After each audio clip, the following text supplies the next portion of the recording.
Today is lecture number 4 and the topic is sources of policy formulation.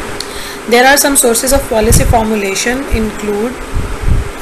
including like societal structural changes, regime change, donors or world institutions, global commitments, pressure groups, and the last one is court orders.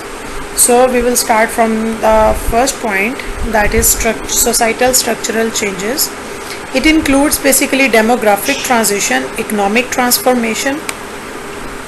What is demographic transition? The transition basically means change. We can say that transition or it is a change. So the demographic transition is a model that describes some population change over the time. It is basically related to an interpretation that was begun in 1929 by the American demographer Warren Thompson. Of all the observed changes or transitions, we can say that in the birth and death rates in the industrialized societies over the past 200 years, or we can say that or so.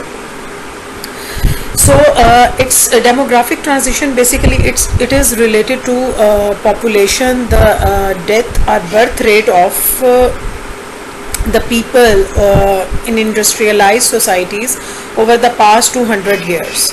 So the next point is regime change. Regime change means basically it relates to new political elite that may have new vision, mission and agenda for which.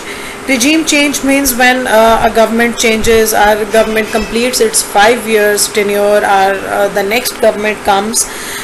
So the new political elite may have new vision. Every political party has its own motto, has its own plans, has its own vision. So new political elite may have new vision, mission and agenda for which they have every new government that comes or take over the charge of the government. They have their own vision, they have their own mission, they have their own plans, targets for which they have to work for which they have to set the target, and they have to achieve the goals according to that. So that is basically regime change. Next comes donors or world institutions. It means donors or world institutions. It means it's basically related to the aid or help that may be contingent upon certain policy changes. It is basically structural changes. We can say that when a country or a world institution or as a donor, it helps or aids any country. So it might be some conditional help or aid upon certain policy changes. For example, if some country is contributing or giving some money to another country in the name of aid or help, we can say that due to any natural disaster or anything else.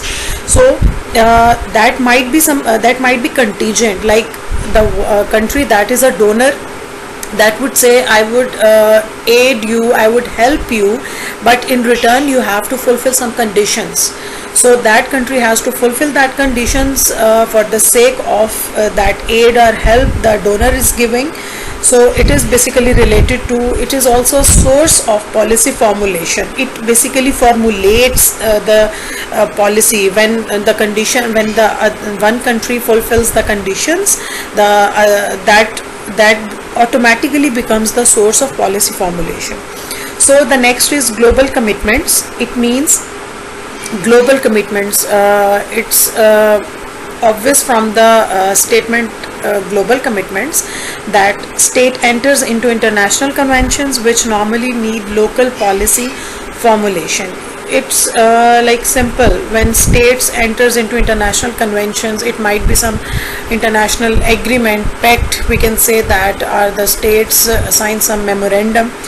So they need some local policy formulation when states enter or a state enters. So that is also a source of policy formulation. Next comes pressure groups. Pressure groups are also they also play important role as a source of policy formulation. Like what? We can say that as a industrial, agricultural lobbies, social causes, advocacy groups can force state for this. And they can force state for this, and we can say that pressure groups includes like some NGOs, semi-government institutions, some political parties, media. They play important role in policy formulation, and they become the source of policy formulation.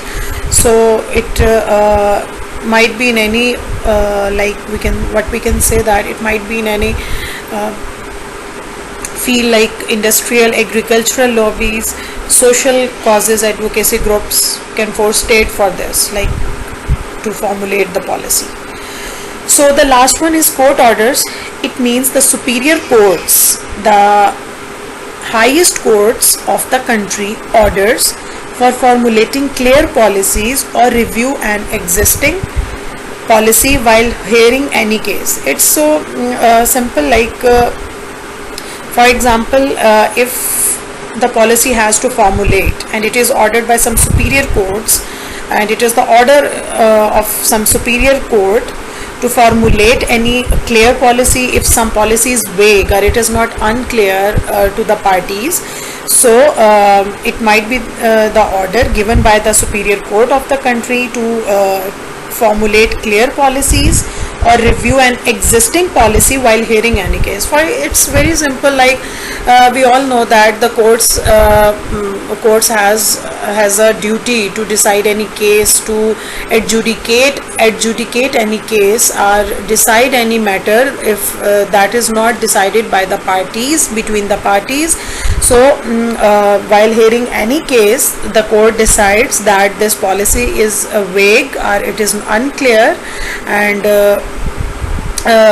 it gives the order to formulate the policy that is clear or review an existing policy. Or the court might be said that like there is a policy that is already existing and it wasn't clear to the party or a person or a aggrieved person, so the court might be ordered to review an existing policy while hearing any case.